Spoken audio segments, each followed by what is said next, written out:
Es un gusto para mí poder saludarles. Gracias por que se han podido conectar y se han tomado el tiempo para estar acá. Vamos a empezar. Y antes de empezar este tiempo me gustaría orar. Acompáñenme en oración para continuar con esta serie que hemos estado llevando, estudiando la carta a los Colosenses por parte de Pablo. Así que me gustaría que empecemos orando, ¿ok? Acompáñenme en oración. Señor, te damos gracias por este día, gracias por tu amor, gracias por tu misericordia, por tu palabra, Señor. Hoy venimos, Señor, a las Escrituras, a tu palabra, Señor, para poder conocer tu consejo, Señor, conocer lo que usted tiene para nosotros el día de hoy, y le pedimos que nos dé discernimiento, que nos dé, Señor, sabiduría para que podamos conocer lo que usted nos quiere hablar y podamos ponerlo en práctica, Señor. Que sea tu Santo Espíritu guiándonos, fortaleciéndonos, Señor, y que sea usted dándonos todo lo que necesitemos, Señor, para poder profundizar en su consejo y en su verdad. En el nombre de Jesús, Señor, le damos gracias, Padre. Amén y amén. Ok, la porción que nos toca estudiar el día de hoy es Colosenses capítulo 2, versículos del 5 al 7. Así que me gustaría, si usted tiene Biblia, me acompañe a Colosenses capítulo 2, versículos del 2 al 7. ¿Sí? Vamos a estar leyendo y vamos a estar profundizando en estos versículos. Ok. Lo voy a leer en la versión Reina Valera, Colosenses capítulo 2, versículos del 5 al 7. Dice acá Pablo, escribe esta carta y dice lo siguiente, versículo 5, porque aunque estoy ausente en cuerpo, no obstante en espíritu estoy con vosotros, gozándome y mirando vuestro buen orden y la firmeza de vuestra fe en Cristo. Por tanto, de la manera que habéis recibido al Señor Jesucristo, andad en él, arraigados y sobreedificados en él, y confirmados en la fe, así como habéis sido enseñados, abundando en acciones de gracias. Y quiero que se fijen en el versículo 5, que Pablo dice, aunque estoy ausente en cuerpo, no obstante en espíritu estoy con vosotros.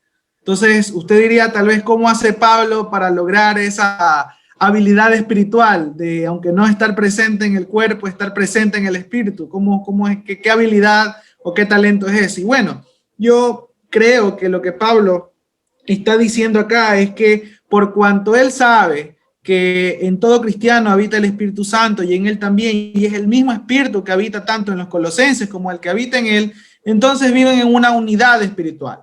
Todos son parte del cuerpo y él anhelando estar con ellos, él anhelando poder vivir junto a ellos la fe. Entonces dice, a través del Espíritu yo también estoy presente con ustedes. Es el mismo Espíritu que habita en ustedes, también es el Espíritu que habita en mí, y entonces estoy con vosotros. Es como si estuviera Pablo con ellos mismos, y a través de esta carta lo demuestra ese querer estar con ellos y esa unidad espiritual que hay por medio del Espíritu Santo. Y dice luego que no solamente es ese deseo que hay de estar junto a los colosenses, sino que hay un gozo, dice gozándome y mirando vuestro buen orden y la firmeza de vuestra fe en Cristo. Hay un gozo en Pablo y nombra las dos razones por lo cual Pablo está con gozo.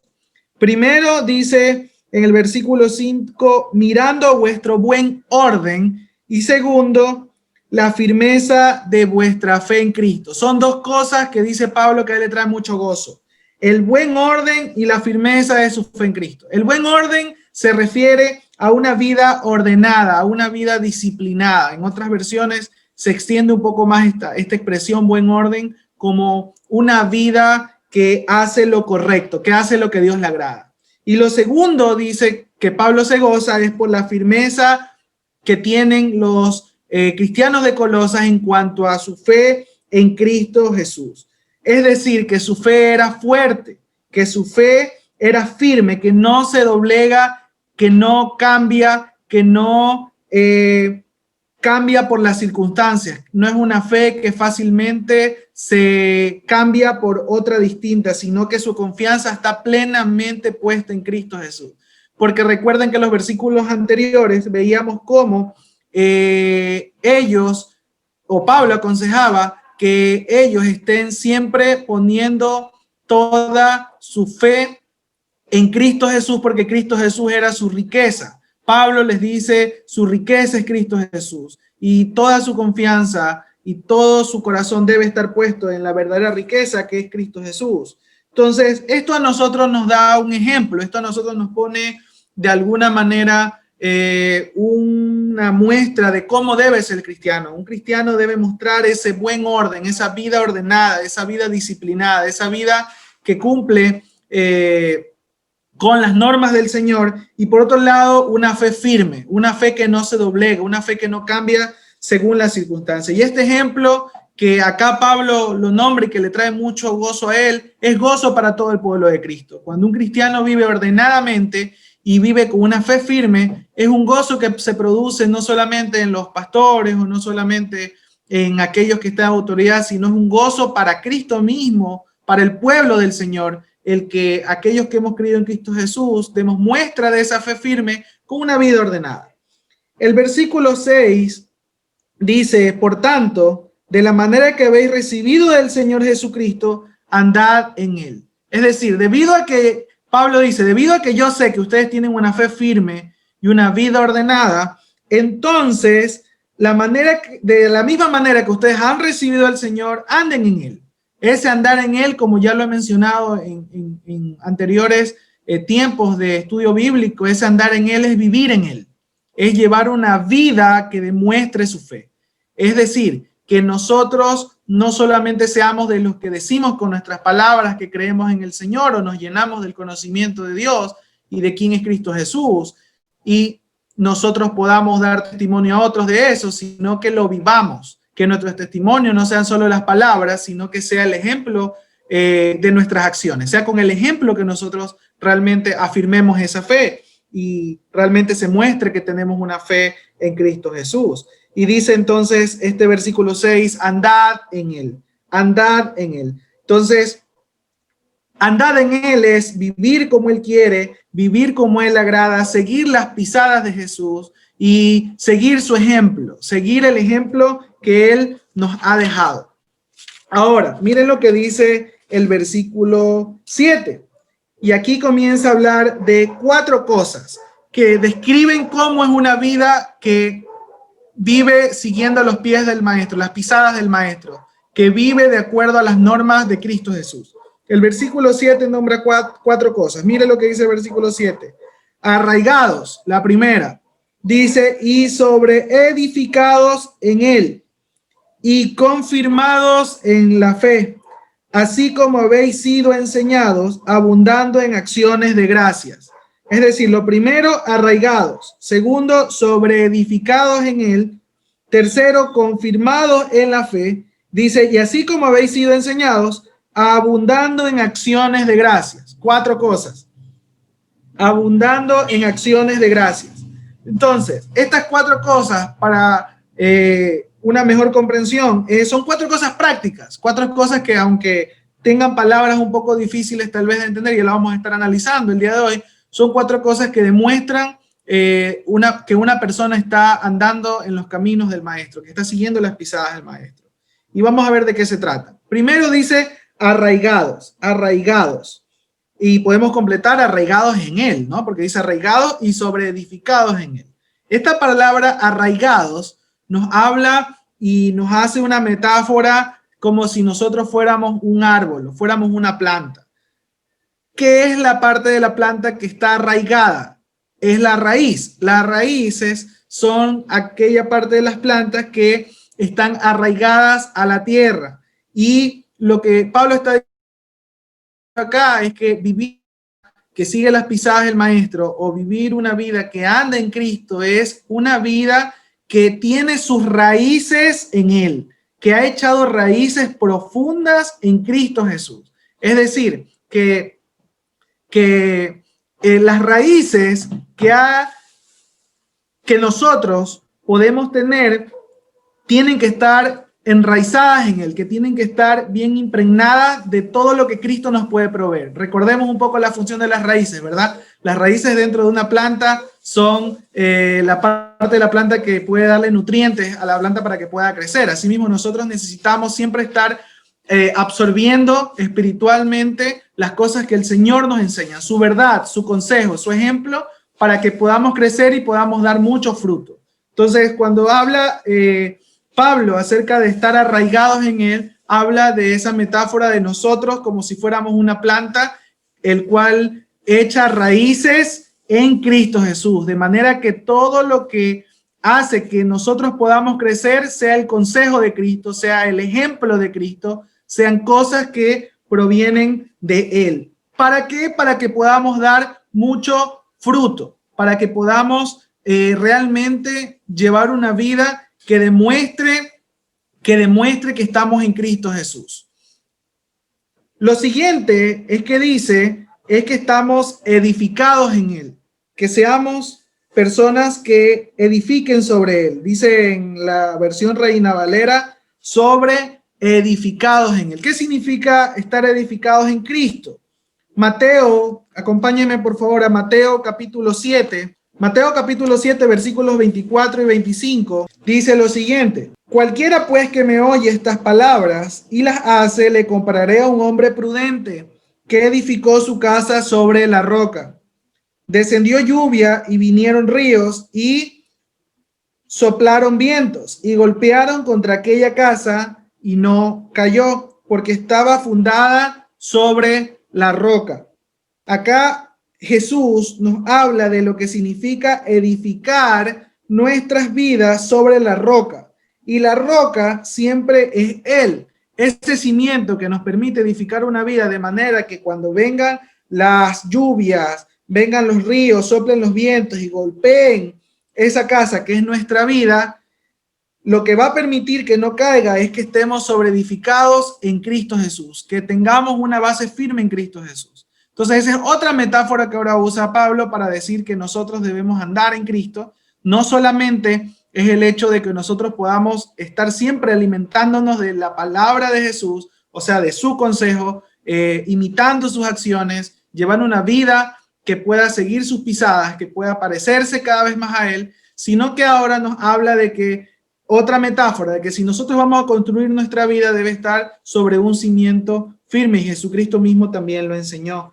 Y mientras nosotros pongamos un cimiento, el cual es Cristo Jesús, en la roca firme, la roca verdadera, vamos a estar completamente seguros de que nuestra vida no se va a desmoronar. No va a venir alguna circunstancia externa que permita que nuestra vida se derrumbe, porque vamos a estar seguros en Cristo Jesús. Aún, aunque venga lo más aparentemente catastrófico en la vida de un ser humano, que es la muerte, estamos seguros igual en Él, porque tenemos la esperanza de vida eterna, que es Cristo Jesús. Tenemos esperanza de que nosotros tenemos una vida eterna con Él y no hay nada que nos pueda separar del Señor, ni aún siquiera la muerte. Así que esto es lo siguiente que dice Pablo. Lo tercero que dice Pablo, que estábamos leyendo en Colosenses, en el capítulo 2, versículo 7 que estábamos leyendo, dice confirmados en la fe. Confirmados en la fe. ¿Qué significa esto de estar confirmados en la fe? Significa estar fortalecidos en la fe. Una fe que no es débil, una fe que no flaquea, una fe que está confirmada, es aquella fe que ha pasado pruebas, pero se ha mantenido firme. Acuérdense que Pablo decía que se gozaba de dos cosas, ¿no? De una vida que estaba en orden, que era una vida disciplinada, vida que tenía una fe firme. Entonces, confirmados en la fe habla de eso, de una fe firme, de una fe que no cambia según las circunstancias, que ha sido confirmada. Me acuerdo mucho de que cuando nosotros organizamos algún tipo de evento, algún tipo de reunión, uno siempre pide una confirmación, ¿verdad? Significa que si alguien ha dicho, sí, sí voy a ir, uno dice muchas veces, bueno, antes del día que nos vayamos a reunir, por favor, confírmame. Por favor, confírmame aquello. Y pedimos esa confirmación, ¿no? Para asegurarnos. Ok, esa fe confirmada es esas acciones que demuestran día tras día que realmente nuestra fe está en Cristo. O sea, que no solamente ocurrió en una ocasión, sino que día tras día estamos confirmando la fe que tenemos con nuestras acciones. Que no ha cambiado con el pasar del tiempo, que no se ha visto flaquear con el pasar de las circunstancias que nosotros vivimos en el día a día, sino que es una fe que se mantiene firme y creciente, diría yo. Una fe que está creciendo y se está confirmando día con día. Y lo último que dice acá Pablo es que así como hemos sido enseñados nosotros tenemos que estar siempre rebosando de gratitud, siempre tenemos que estar dando acciones de gracia. Acá me acordaba de Efesios capítulo 5, acompáñenme por favor a Efesios capítulo 5, que habla de esas acciones de gracia, versículos 19 y 20. Efesios 5, versículos 19 y 20 dicen lo siguiente: hablando entre vosotros con salmos, con himnos y cánticos espirituales, cantando y alabando al Señor en vuestros corazones, dando siempre gracias por todo al Dios y Padre, en el nombre de nuestro Señor Jesucristo. Una de las formas más sublimes de poder dar acciones de gracias es mediante la alabanza, mediante la oración, mediante cánticos espirituales que hablen de nuestra gratitud hacia Dios. ¿Gratitud por qué? Primero, gratitud por la salvación que hemos obtenido por parte de Dios, porque no ha sido por nuestros méritos que hemos sido salvados, sino ha sido una obra sobrenatural de Dios, ha sido por gracia. No ha sido porque lo hayamos merecido, sino ha sido porque el Señor así lo ha querido. Por misericordia es que hemos sido salvos. Entonces, nosotros debemos estar agradecidos con su obra salvífica, la obra que ha permitido que en nosotros venga a morar el Espíritu Santo, y ese amor inmerecido que hemos recibido es la muestra del Dios todopoderoso, misericordioso que tenemos y en el cual hemos creído. Por lo tanto, nuestro corazón debe estar siempre dando acciones de gracias, cantando y dando gracias al Señor, orando y dando gracias al Señor. Pero tal vez usted dice, ¿y los tiempos difíciles? ¿Y qué de esos tiempos cuando se viene la tormenta? ¿Qué de esos tiempos cuando hay dificultades, cuando hay pruebas, cuando hay aflicción, cuando a veces nuestro ánimo decae? ¿Qué de esos tiempos? Tal vez también tenemos que dar gracias. En esos tiempos, tal vez usted da gracias, o por lo general lo que hacemos es quejarnos un poco, entristecernos, decirle, Señor, ¿por qué a mí? ¿Por qué me está pasando esto? Bueno, acá las escrituras siempre nos van a indicar, como dice Pablo, una vida que anda en Él, una vida que vive en Cristo Jesús, es aquella vida que a pesar de estar pasando momentos difíciles, siempre está dando gracias a Dios. Da gracias a Dios por la salvación que hemos tenido por gracia, pero también damos gracias a Dios por las pruebas. También damos gracias a Dios por las dificultades. También damos gracias a Dios por las puertas que se cierran. También damos gracias a Dios por los no que recibimos de parte de Él. Damos gracias a Dios por todos los problemas que tenemos, porque sabemos que todas las cosas a los que amamos al Señor nos ayudan para bien. Sabemos que si estamos en las manos del Señor, aún esas cosas que son un poco negativas o de alguna manera nos traen quebranto en nuestro corazón, el Señor las ha permitido, pero no porque Él ha querido que nos vaya mal, sino porque a veces nosotros mismos tenemos que sufrir las consecuencias de malas decisiones. Y también tenemos que dar gracias al Señor, no por el pecado que hemos cometido, sino porque Él mismo nos hace ver que estamos sufriendo consecuencias, que estamos pasando por procesos. Incluso si no son consecuencias del pecado y son procesos, son cosas o pruebas que vienen de parte del Señor. No todas las consecuencias o todas las situaciones malas que vivimos en nuestro día a día vienen como consecuencia de nuestro pecado. A veces es consecuencia del pecado de un familiar, de alguien que está alrededor, o malas decisiones que se han tomado en casa. Y a uno le toca pasar estas circunstancias. Tal vez no es, por así decirlo, culpa nuestra, es culpa alrededor. Pero tú dices, ¿y por qué el Señor me permite vivir esto? Bueno, para recordarnos cuán bueno es Él y que nuestra fe sea fortalecida. Las pruebas para que nuestra fe sea fortalecida, y es allí donde nosotros nos acordamos que la base y que la tierra en la cual estamos enraizados y la base sobre la cual edificamos es Cristo Jesús. Es Cristo Jesús. Y Él ha prometido estar con nosotros. Él ha prometido edificarnos, aconsejarnos, guiarnos a través del Santo Espíritu de Dios para que nosotros podamos crecer y dar mucho fruto. Y ya vimos el estudio que tuvimos en Gálatas 5, 22, 23, que hablaba de ese fruto del Espíritu, ¿verdad? Ese fruto que nosotros podemos demostrar a través del amor, el gozo, la paz, la benignidad, la bondad. Ese fruto nos permite saber que las raíces nuestras están enraizadas, por así decirlo, están creciendo en tierra buena, en buena tierra. Esa tierra es Cristo Jesús. Por eso Pablo dice aquí que estemos arraigados, estemos enraizados en Cristo Jesús. Y lo mismo la semejanza que hablábamos acerca de los cimientos, ¿verdad? Sobreedificados en Él, sabiendo que Él es nuestra roca firme, sabiendo que sobre Él es que nosotros edificamos nuestra vida, sobre Él tomamos las decisiones, sobre Él es que nosotros vamos a ir creciendo día con día.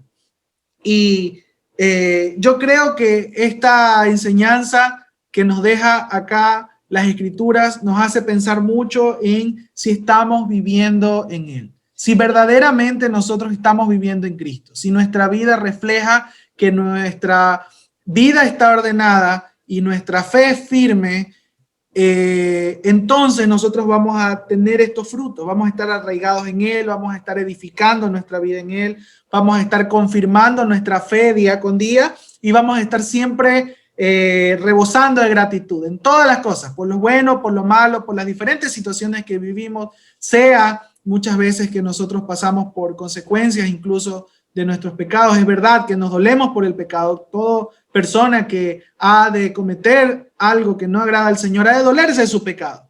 Pero luego de eso, cuando pasan las consecuencias, el Señor no es que te abandone, el Señor aún está allí contigo diciéndote, vamos, yo te voy a dar la mano, te voy a levantar y vamos a estar juntos en esto. Y eso es algo que a veces los cristianos nos olvidamos. Cuando nosotros cometemos un error, entonces nosotros decimos, bueno, ya cometí el error y luego ya me siento solo, yo creo que ya Cristo no va a querer estar conmigo como antes lo estaba y nos sentimos solos, nos aislamos.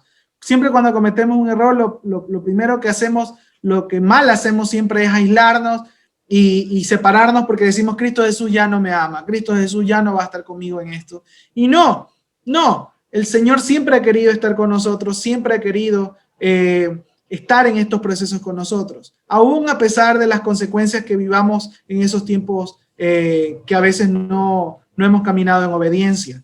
Y con mucha más razón en los procesos que Dios nos permite vivir, como les decía, no por las consecuencias de nuestro pecado, sino por las dificultades que las diversas situaciones familiares, laborales, académicas, nos tenemos que vivir, y esto es porque el Señor muchas veces utiliza situaciones o permite que estemos en situaciones para que nuestra fe sea fortalecida, pero siempre dando gracias al Señor, dando gracias por todas las situaciones en las que estamos. ¿Ok? Me gustaría orar para que sea el Señor afirmando esto que hemos escuchado, esto que hemos estado reflexionando y leído, para que sea el Señor afirmándolo día a día. ¿Ok? Acompáñame en oración, ¿sí? Señor Jesús, gracias porque tu palabra nos recuerda una vez más, Señor, que tenemos que andar en ti, tenemos que caminar en ti, tenemos que imitarte a ti, Señor. Y que caminar en ti, vivir en ti, Señor, significa que nosotros podamos echar raíces en tu verdad, raíces en tu palabra, Señor. Podamos ser personas que edifican su vida sobre la roca firme, confirmando su fe día con día, Señor. Gracias porque nos recuerdas cuál es la vida que debe llevar un cristiano. Nos recuerdas que la vida que debe llevar un hijo tuyo, Señor, es una vida que siempre está constantemente buscándote, Señor. Perdónanos si no lo hemos hecho hasta ahora, Señor. Perdónanos si nuestra alabanza, nuestras oraciones no han sido llenas de gratitud, Señor. Hoy te pedimos perdón, Señor, y hoy queremos pedirte en el nombre de Jesús que nos ayudes a poder enmendar, Señor, nuestras acciones, enmendar nuestra vida, enmendar las cosas que tal vez han estado mal en nosotros, Señor, para que podamos cada día crecer y cada día caminar junto a ti, caminar en ti, imitarte, Señor. Perdónanos, Padre, y ayúdanos, Señor, para que podamos hoy mismo tomar acciones concretas, Señor, que nos permitan reflejar una vida, Señor, junto a ti. Gracias te damos, Padre, en el nombre poderoso de Jesús. Y te rogamos también por nuestra familia. Te rogamos, Señor, por nuestros amigos, compañeros de trabajo, de universidad, para que puedan ser tocados, Señor, por tu Santo Espíritu y también puedan caminar en ti, también puedan andar en ti, Señor. Permítenos también ser fuente de luz y permítenos también poder llevar tu palabra a otros, Señor. En el poderoso nombre de Jesús, te damos gracias, Dios. Gracias, Señor, porque sabemos que tú lo puedes hacer. Tú eres poderoso y grande para poder obrar y poder hacer esto, Señor. Gracias te damos, Dios. En el nombre poderoso de Jesús. Amén. Amén.